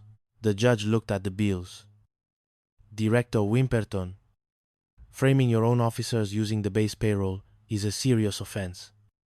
And assaulting a crocodile's dignity is even worse. Chapter 7. The Great Banknote Rain. The finale occurred in the bustling city of Port Azur, where Wimperton had chased the crew in a last-ditch effort to catch them spending the evidence. The chase involved a high-speed jeep pursuit, a stolen laundry truck, and an ancient ceremonial cannon that Pringle mistakenly thought was a getaway vehicle. They're getting away! Wimperton screamed, standing in his own jeep as it bounced over the cobblestones. Stop those pirates! Hooey, hooey, hooey. Mav and the crew were cornered in the town square. Pringle, panicked, grabbed a torch and lit the fuse of the ancient cannon. No, Pringle, that's not a getaway vehicle, Mav yelled. Boom! The cannon, which the thieves had actually used to hide the remaining payroll earlier in the chaos, didn't fire a ball. Instead, it exploded in a cloud of green paper. $62,000 rained down on the citizens of Port Azur. People stopped in their tracks. Businessmen dropped their briefcases. A local baker was hit in the face by a $50 bill. It was manna from heaven. Wimperton stood in the middle of the square, watching his career flutter away in the wind. He tried to catch the bills, screaming, "That's 42,365. Wait, come back. That's government property." Mav McCoy leaned against a lamppost, watching the chaos with a satisfied grin. He reached out and caught a single $100 bill. He handed it to a passing orphan. "Happy Friday, the 13th. Director," Mav said. Wimperton looked at him, his eyebrows singed, his uniform in tatters, and his dignity somewhere at the bottom of the lagoon. He took a deep breath, and for the first time in his life, he didn't feel an ulcer. He felt a strange, terrifying sense of peace. "McCoy," Wimperton whispered, I hate you with the fire of 1,000 suns." "I know, Wally," Mav said, patting him on the shoulder. "But look on the bright side. At least the sinks are fixed." "They are?" Wimperton asked, hopeful. "No," Mav said, walking away toward the shanty shark. "But I'm sure Snappy can handle it. He's the new acting supply officer." As the sun set over Azure Bay, the sound of a crocodile hissing into a clogged drainpipe echoed across the water, marking the end of another typical week for the scoundrels of the island. The Chronicles of Chaos Island. The Sterling Scandals, a comedy of errors, erasures, and extravagant incompetence. Prologue. The Stocking Crisis. The tropical sun beat down on the island of Isla de Caos with the relentless fervor of a drill sergeant who had skipped breakfast. In the heart of the command center, a building that looked suspiciously like a converted barn held together by hope and peeling lead paint, Commodore Barnaby Iron Stomach Blight was having a meltdown. "Wow," Blight whispered, his face turning a shade of purple usually reserved for expensive eggplants. "Wow, wow, wow. Lieutenant Cartridge, look at this. Garter belts. I am the commanding officer of the furthest outpost in the Oceanic Union, and my supply officer is asking me about garter belts." Lieutenant Chip the Clip Cartridge, a man whose spine was so stiff it was rumored he slept standing up in a locker, saluted so hard his hand nearly dented his forehead. "Sir, the nurses at the infirmary claim the humidity has ruined their standard issue hosiery. They require structural support, sir." "Snap to it," Blight roared, clutching his stomach as if a miniature alien were trying to punch its way out of his midsection. "Shake a leg. Oh, You know what I mean. What a war. The weight of the entire world is on my shoulders. And here I am, the king of stockings. But stockings were the least of Blight's worries. A message had just crackled across the wire. High Admiral Steelgaze Sterling Smythe, a man famous for having a heart made of discarded battleship armor, was arriving for a sneak inspection. The place is a mess, Blight moaned, his stomach acid beginning to sizzle. The sinks in the Petty Officers Club are backing up. The grass hasn't been trimmed in months. And Commander Maverick, Mav Sterling's crew, is probably out there right now, running a black market coconut juice distillery. The phone rang. Blight grabbed it. Hello? Yes, this is Commodore Blight. Who did you expect? Tokyo Rose? What? The sinks? I'm a Commodore, not a plumber. Fix it yourself, or learn to swim in the lobby. He slammed the phone down and swallowed a handful of white pills. Cartridge. My stomach could start a combustion engine. If I have to face the Admiral in this state, I'll be demoted to lighthouse keeper by sunset. Then, a glint of treacherous genius lit up Blight's eyes. Wait, if I was sick, truly, tragically, medically indisposed, I could appoint an acting base commander, someone to take the heat. Someone like Maverick Sterling. Cartridge gasped. Sterling? But sir, with Mav and his swift sinner crew of cutthroats in charge, they'll turn this base into a circus. Exactly, Blight cackled, clutching his side. They'll run wild, destroy themselves, and do it all right in front of the Admiral. It's brilliant. I look sick, don't I, Cartridge? Terribly sick? Positively terminal, sir. Call the medics and tell Mav he's the boss. May God have mercy on the sinks.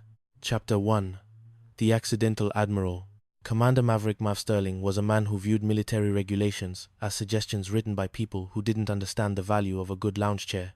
When he was summoned to Blight's bedside, he found the Commodore wrapped in enough blankets to insulate a meat locker. Mav. I'm in bad shape, Blight groaned, peeking one eye out from under a wet towel. Tests. I haven't got the answers yet, but the base needs a leader. I'm appointing you acting base commander. Mav stared. Me? Sir, I'm a saltwater skipper. I belong behind a wheel, not a desk. My crew and I were a bit informal for administrative duties. Nonsense, Blight coughed convincingly. And to help you, I'm making Ensign Pip Puddlemere your acting executive officer. Pip, a young man whose primary skill was falling upstairs and whose secondary skill was losing his own hat, beamed with pride. Oh boy, did you hear that, Skipper? You won't regret this, Commodore. I know, Blight whispered into his pillow. Now get out, all of you. My fever is peaking. As soon as Mav and Pip left, Mav turned to his crew, who were already congregating in the hallway. There was Grubby, the man who could find a piano in the middle of a desert. Tinker, the mechanic who once fixed a jeep using only chewing gum and a prayer. And Virgil, the lookout who was legally blind in one eye but could spot a cold beer from 3 miles away. All right, boys, Mav sighed. Pip and I are running the show. The Commodore is sick. That means we have the keys to the kingdom. Te simstele, teniquapara, teniquapara, teniquapara. Does that mean we can throw the shindig for the local villagers tonight? Grubby asked, his eyes gleaming. The one with the hula dancers and the roasted pig? Mav looked at the paperwork on his new desk. It was a mountain of boredom. Full speed ahead, Grubby. If the Commodore wants us to take command, we'll command the fun. Within 2 hours, the base command center had been transformed. The filing cabinets were being used as coolers for refreshing beverages, and a troupe of hula dancers had somehow been requisitioned from a nearby island. Sir, Pip shouted, running into the office with a telephone receiver in each hand. The sinks are still backed up, and someone just authorized an air raid shelter to be built in the middle of the rifle range. Tell the builders to keep their heads down, Mav shouted back over the sound of a ukulele band. And find those garter belts for the nurses. It's an order. Then, the dreaded word came. The High Admiral's plane had touched down. Chapter 2. The Hula Defense. Admiral Steelgaze Sterling Smythe did not walk. He marched as if he were trying to punish the ground for being soft.